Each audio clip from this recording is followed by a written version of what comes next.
the laughter came first.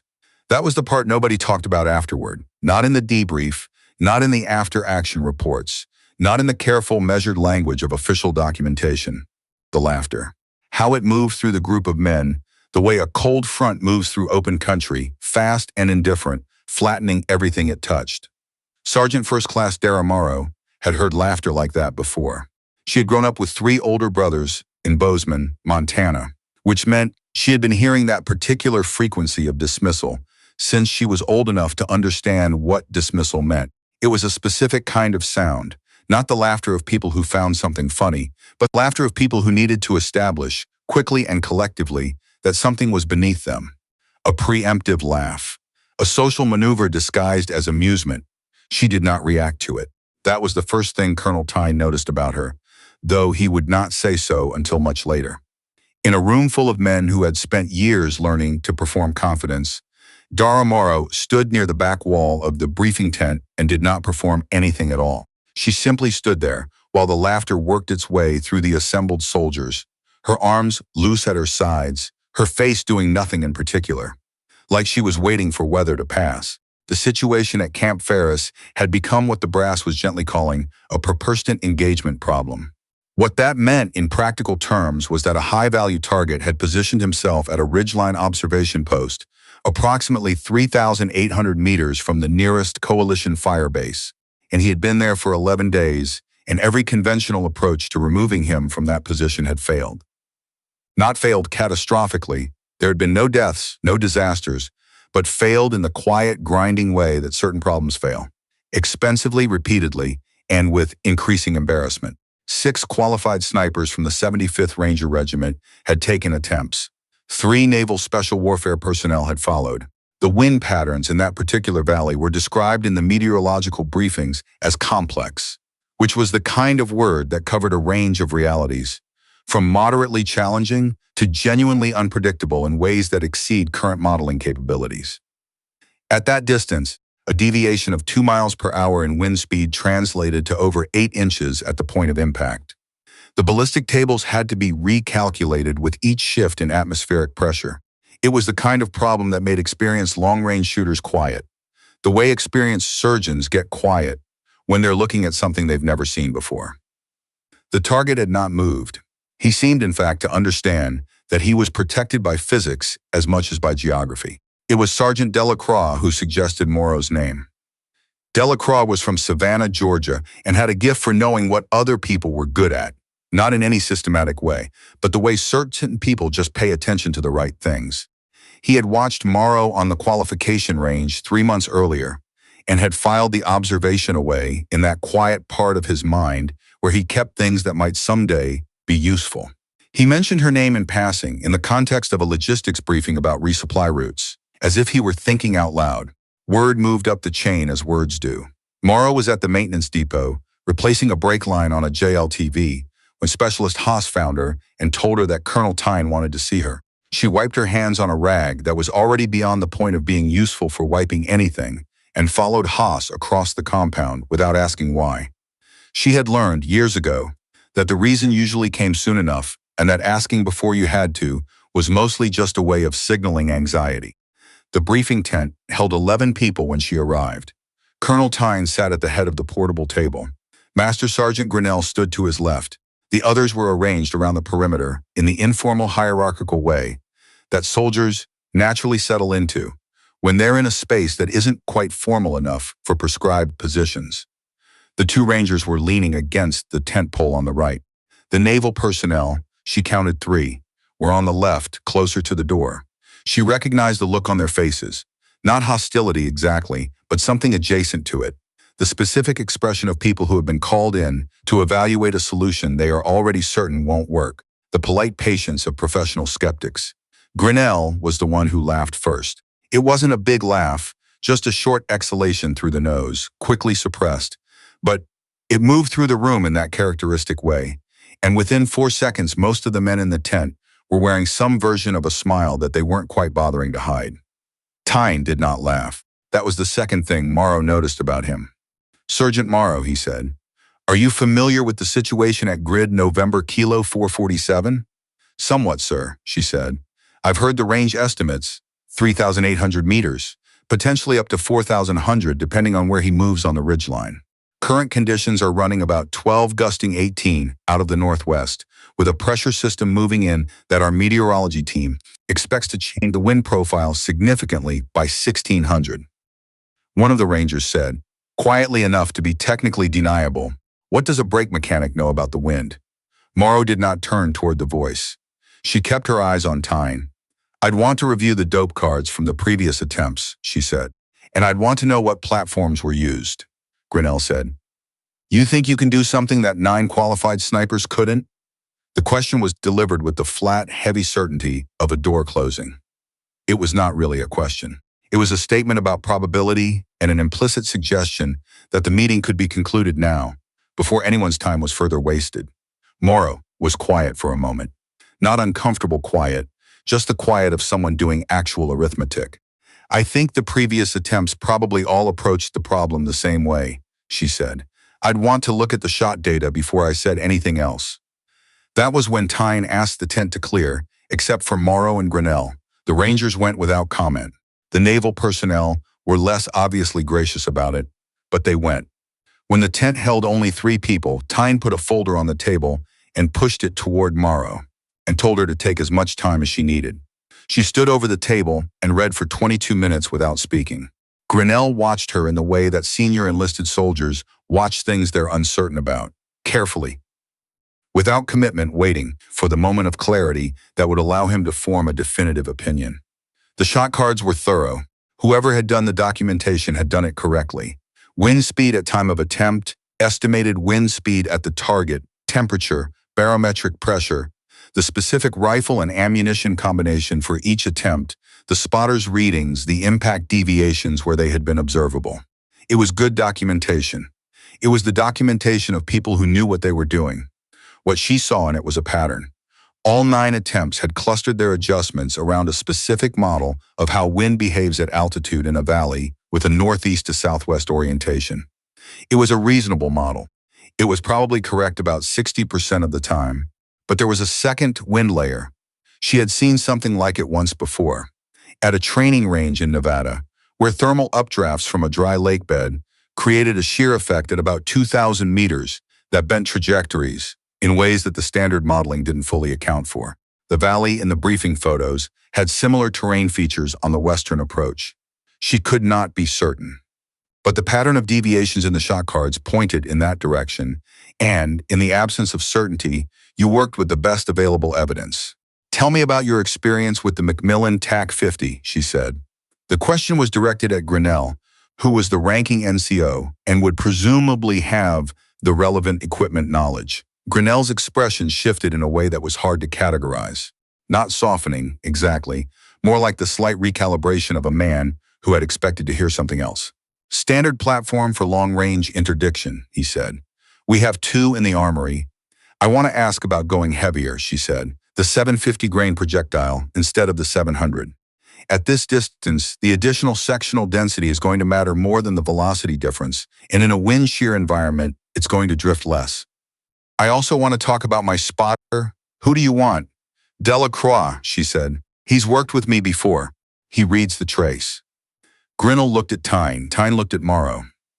"You're not a designated sniper," Tyne said. It wasn't an accusation. It had the careful neutrality of a man who was being accurate rather than critical. "No, sir," she said. "Your MOS is 92 Alpha Ordnance, sir." "Yes." The silence that followed had a specific texture to it, the texture of a calculation being performed by people with a great deal of experience calculating risk. "Your qualification scores," Tyne said. "I'm looking at them." She waited. "They're not typical for your MOS." "No, sir," she agreed. What the file showed, if you read it carefully, was this. Morrow had grown up in a family where long-range shooting was not a sport but a practice, in the same functional sense that certain rural families treat fishing or canning, a practical skill, maintained out of habit and pride, useful in ways that city people don't automatically understand. Her father had been a competitive long-range shooter who had finished 3rd at the Whittington Center National Championships in 2003. Her mother had been the better shot. Morrow had been on a rifle at age 7. By the time she enlisted at 23, she had put more rounds downrange at distances above 800 meters than most soldiers see in a decade of service. None of that was in the file. What was in the file were numbers. Tyne was reading the numbers. "If this doesn't work," Grinnell said, and didn't finish the sentence. He didn't need to. What he meant was, if this doesn't work, and we've burned another 4 hours on it, and the target is moved, and the window is closed. "I understand the cost," Morrow said. She said it without defense. That was what Tyne would remember most clearly. Later, not the shot, which was extraordinary, but the way she said that sentence, with the complete absence of the performance of confidence that he had spent his career watching men produce in rooms exactly like this one. She wasn't telling him she was certain. She wasn't promising him anything. She was telling him she understood what failure would mean, and that she was willing to carry that weight the same way she would carry any other weight, which was to say, without drama. "Get Delacroix," Tyne said to Grinnell. The hide position was a natural depression in the earth, about 340 meters forward of the firebase's outer perimeter, concealed by a low scrub growth that Morrow had identified from satellite imagery as providing adequate visual disruption without significantly interfering with the shot path. She and Delacroix had moved into position over the course of 90 minutes in the pre-dawn dark, moving in short intervals, staying below the sight lines, doing the slow and patient work of becoming part of the landscape. Delacroix had not asked her many questions during the preparation phase. That was one of the things she valued about him. Some spotters talked to manage their own nerves, which was understandable but unhelpful. Delacroix talked when he had something to say and was quiet when he didn't, and knew the difference. "Wind is earlier than the brief predicted," he said, reading his kestrel. 11 consistent at this elevation. I'm not seeing the surface layer break the way they said it would. "It'll change," she said. "Give it 90 minutes. She was studying the ridge through the spotting scope. The target was there. She could see the position, though at this distance and through the thermal shimmer that was already beginning to build with the rising sun, the identification was more gestalt than detail. The position was roughly 3,840 meters. She had established that with the laser rangefinder during the approach, in 3 separate measurements, and the numbers had been consistent to within 4 meters, which was acceptable. The dope card she had prepared the previous evening was handwritten in pencil on an index card that she kept under the edge of her left knee.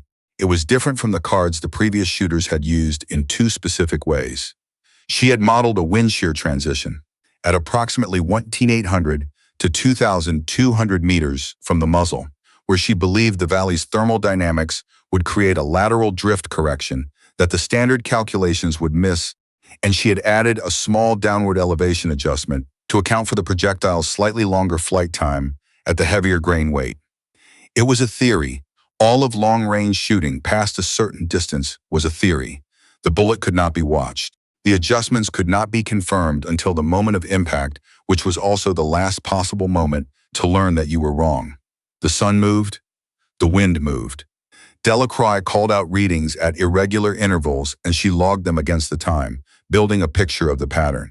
At approximately 0940, something changed in the thermal column that she had been watching develop over the southern face of the ridgeline. It was not visible to the naked eye, but through the spotting scope, she could see the shimmering quality of the air shift in a way that suggested the surface heating had reached the threshold where convection currents would begin to dominate over the prevailing northwest flow at that elevation. "Wind transition coming," she said. "How long?" 10 minutes, possibly less. She settled into the rifle. This was the part she had no adequate language for, even to herself, the process of becoming still that was not actually about stillness, but about a particular quality of presence. You had to be somewhere between engaged and disengaged. Alert enough to read the environment, calm enough not to introduce the human nervous system's own variability into the equation. It was a state that took years to find and could be disrupted by anything, a sound, a thought, a too deliberate effort to maintain it. Her breathing slowed without her telling it to. Delacroix said quietly, "Surface wind dropping. 8.5, the shear layer." There it was. "Surface is 8, Delacroix said, still dropping. She made a small, very precise adjustment to the elevation turret 1 click. Then a second. 7.8 consistent, Delacroix said. Steady. The reticle settled. There is a moment in long-range marksmanship, at the extreme end of the distance envelope, where the shooter must accept a kind of uncertainty that has no equivalent in most human endeavors. The bullet's flight time at 3,840 meters was approximately 5.5 seconds. In 5.5 seconds, the wind could change, the target could move, the thermal columns could shift. The shooter made the best possible calculation given the available information, and then the shooter had to let go of the outcome in a very specific way.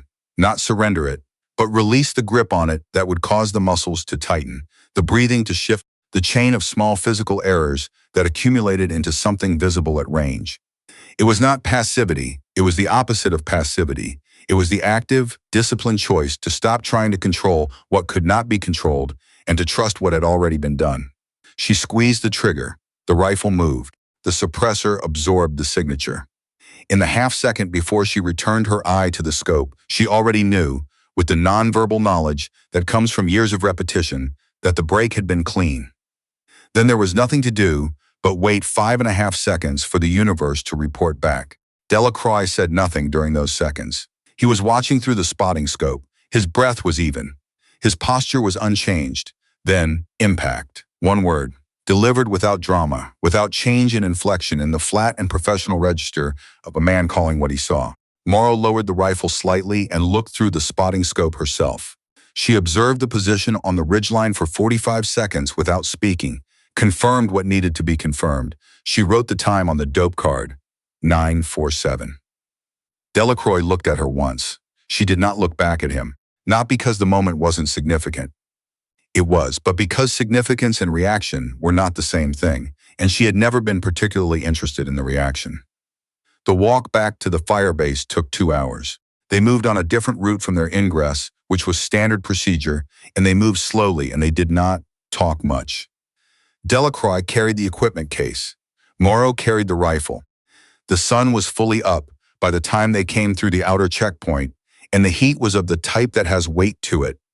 The kind of heat that makes physical labor feel like a different category of effort. Colonel Tyne was waiting at the operations center. He was not alone. Grinnell was there, and 2 of the Rangers from the previous day's briefing, and a signals officer Morrow didn't recognize. They all looked up when she came in. There was a quality to the silence in the room that she recognized. The silence, when everyone has already heard the report but is waiting for the person who did the thing to arrive so that the reality of it can be fully real. Tyne looked at her for a moment without speaking.